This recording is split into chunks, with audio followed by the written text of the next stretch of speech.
You've probably noticed something strange happening. More men in their 20s and 30s are just walking away from dating entirely, not incels raging online, not bitter divorced guys. Regular men with jobs, hobbies, social lives, decent genetics. They're just opting out. And when you ask them why, the answers are more rational than you'd expect. This isn't about hating women. It's about a cost-benefit analysis that stopped adding up. Let me explain what's actually happening beneath the surface, because the narrative you hear in mainstream media is not what men are experiencing in real life. The first thing you need to understand is that dating has become a part-time job with no guaranteed payoff. The average guy on dating apps swipes right on about 60 of profiles. His match rate is around 0.5. That means for every 200 swipes, he gets one match. Of those matches, maybe 30 respond to his opening message. Of those responses, maybe 10 turn into actual conversations. Of those conversations, maybe 20 agree to meet. That's 200 swipes to potentially land one date. Now compare that to women's experience. The average woman swipes right on about 5 of profiles. Her match rate is around 40. She gets flooded with matches, filters through dozens of messages, picks the top options. The dynamic is not equal. It never was. But it's gotten so lopsided that men are starting to ask a simple question. Why am I working this hard for this little return? Here's where it gets interesting. It's not just the app scene. The entire social script has shifted in a way that puts all the risk, effort, and investment on men, while offering them less security, respect, and appreciation than ever before. Let me break this down into the patterns men keep describing. Pattern 1. The expectation that men initiate, plan, pay, and impress has not changed. But the expectation that women offer loyalty, respect, or exclusivity in return has evaporated. Men are told to be confident, successful, emotionally intelligent, physically fit, socially savvy, financially stable. The list keeps growing. Meanwhile, the question of what women bring beyond physical attractiveness is considered offensive to even ask. You're expected to pursue, but not too much, or you're desperate. You're expected to be confident, but not arrogant. You're expected to have ambition, but also be emotionally available. You're expected to pay for dates, but also respect her independence. The rules are contradictory and constantly shifting, and the penalty for guessing wrong is public shaming, or being labeled creepy. Pattern 2. Modern women keep saying they want equals, but their behavior reveals they want men who out-earn them, out-status them, and lead decisively. The data backs this up. Women overwhelmingly date across and up in socioeconomic status. Men date across and down. As women's education and income levels have risen, the pool of men they consider acceptable partners has shrunk. They haven't adjusted their standards downward to match their new independence. They've kept the old standards while adding new demands. This creates a math problem. If 60 of college graduates are now women, and those women still want men who are more educated and earn more, the numbers don't work. There are not enough men at the top to go around. The result is a growing number of women competing for a shrinking number of high-value men, while average men get completely ignored. And those average men are noticing. Pattern 3. The risk-to-reward ratio for men in relationships has gotten worse. Marriage rates are declining.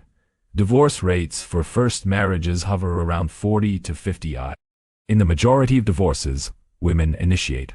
Family courts overwhelmingly favor women in custody battles and asset division. Men are looking at this landscape and seeing a contract where they have to perform flawlessly for decades with no guarantee of loyalty, respect, or fairness if things go south. You can call this cynical, but it's also rational. Why would a man invest years of effort, resources, and emotional energy into something that statistically has a 50% chance of ending badly and a legal system designed to punish him when it does? The answer more men are landing on is simple. He wouldn't. Pattern 4. Many modern women bring debt, emotional baggage from previous relationships, unrealistic expectations shaped by social media, and a sense of entitlement that would be called narcissism if men displayed it. I'm not saying all women. I'm saying enough that men have started seeing patterns. She has $60,000 in student loan debt from a degree she's not using. She's still emotionally attached to an ex. She claims to be over. She expects to be courted like a prize while offering little beyond her presence. And if you point any of this out, you're the problem. Men are tired of being told to level up while watching women who have not leveled up themselves demand top-tier partners. It's not about perfection. It's about reciprocity. If she's bringing debt, drama, and a list of demands, but no loyalty, no cooperation, no genuine appreciation, why is he signing up for that? Pattern 5. The social narrative tells men they're disposable, toxic, and unnecessary while simultaneously demanding they perform traditional roles. You're told masculinity is toxic, but also that you need to be strong and protect her. You're told gender roles are outdated, but also that you should pay for dinner and make the first move. You're told women don't need men, but also that you're failing if you're not pursuing them. The contradiction is exhausting, and instead of arguing, many men are just stepping back. They're realizing that peace, hobbies, friendships, and personal goals provide more consistent satisfaction than the emotional roller coaster of modern dating. They're choosing the predictable over the chaotic, and that choice is being called everything from immaturity to misogyny, when it's really just basic self-preservation. Here's the truth nobody wants to say out loud. Men are not afraid of commitment. They're afraid of committing to someone who views them as a utility rather than a partner. A utility provides resources, status, emotional labor, entertainment. A partner provides mutual respect, shared goals, genuine appreciation, and loyalty. Modern dating often offers the former while pretending to be the latter. So men are asking themselves a simple question. If the first I'm going to be alone either way, would I rather be alone in a relationship where I'm undervalued, or alone in peace where I control my time, money, and energy? More of them are choosing the second option. And here's the part that drives the narrative crazy. They're happier. You'll see articles panicking about men checking out, but they never ask why. They never acknowledge that maybe, just maybe, the deal being offered is not good enough to justify the cost. Men are not obligated to participate in a dating market that treats them as disposable. They're not obligated to pursue women who view them with contempt. They're not obligated to sign contracts that legally favor the other party, and when they opt out, that's not dysfunction. That's discernment. Let me be clear. This is not about blaming women or claiming men are victims. Both sides are navigating a dating landscape that's been distorted by technology, shifting social norms, and economic pressures.